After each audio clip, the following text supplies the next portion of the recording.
এটা নৈতিক দায়িত্ব তেতিয়া এটা সুস্থ বাতাবৰণ আকৌ সৃষ্টি হৈ যাব পাৰে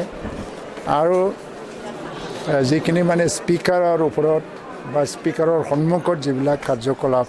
সেইটো সম্পূৰ্ণভাৱে একেবাৰে মানে অগ্ৰাহ্য কৰিব পৰা এটা কাৰ্যকলাপ বুলি ক'ব লাগিব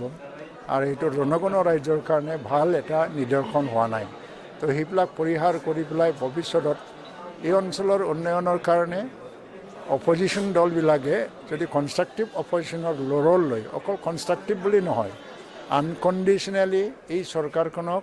সহায় সহযোগিতা কৰি পেলাই কাম কৰি যায় ভৱিষ্যতত এটা সুস্থ বাতাবৰণ সৃষ্টি হোৱাৰ এটা সম্ভাৱনা আছে এইকাৰণে মই অনুৰোধ জনাইছোঁ আজি UPPL দলে নেতৃত্বত তাৰ নেতৃত্বত প্ৰমোদ বড়োৰ নেতৃত্বত যিটো পৰিষদীয় চৰকাৰ গঠন হ'ল তাৰ শুভেচ্ছা মতৰ পৰা সদায় থাকিব আৰু এইটো দায়িত্ব এটা কাম কৰাৰ এটা দায়িত্ব হিচাপে